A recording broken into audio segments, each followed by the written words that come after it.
ದರ್ಶನ್ ರೇಣುಕಾಸ್ವಾಮಿ ಕೊಲೆ case court ಮೆಟ್ಟಿಲೇರಿದ Renukaswamy ತಂದೆ ನ್ಯಾಯಪೀಠದ ಎದುರು ಇಟ್ಟಿದ್ದು ಅದೊಂದೇ ಬೇಡಿಕೆ.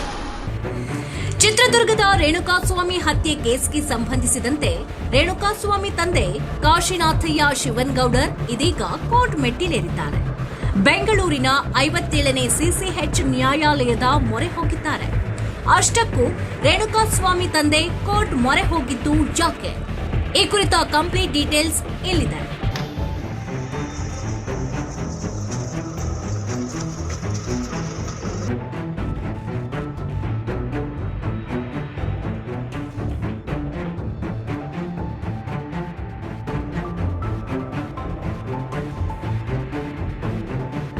ರೇಣುಕಾಸ್ವಾಮಿ ತಂದೆ ಕಾಶಿನಾಥಯ್ಯ ಶಿವನ್ಗೌಡರ್ ಕೋರ್ಟ್ಗೆ ಒಂದು ಅರ್ಜಿಯನ್ನ ಸಲ್ಲಿಸಿದ್ದಾರೆ.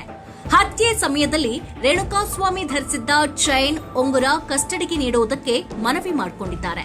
ಚಿನ್ನದ ಒಡವೆ ರೇಣುಕಾಸ್ವಾಮಿ ತಾಯಿ ಅಂದ್ರೆ ತಮ್ಮ ಪತ್ನಿ ಕಸ್ಟಡಿಗೆ ನೀಡುವುದಕ್ಕೆ ಮನವಿ ಮಾಡಿಕೊಂಡಿದ್ದಾರೆ. ಕೆಲ ಷರತ್ತು ವಿಧಿಸಿದ ಕೋರ್ಟ್.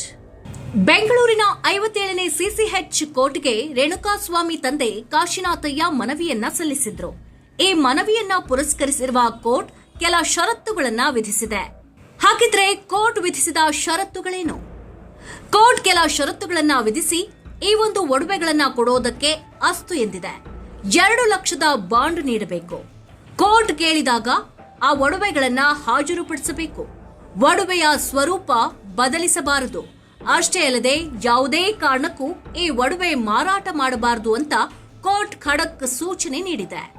ಇಷ್ಟು ದಿನದ ನಂತರ ರೇಣುಕಾಸ್ವಾಮಿ ತಂದೆ ಕಾಶಿನಾಥಯ್ಯ ತಮ್ಮ ಮಗನ ಒಡವೆಗಾಗಿ ಮನವಿಯನ್ನ ಸಲ್ಲಿಸಿದ್ದು ಹಲವು ಅನುಮಾನಗಳಿಗೆ ಎಡೆಮಾಡಿಕೊಟ್ಟಿದೆ.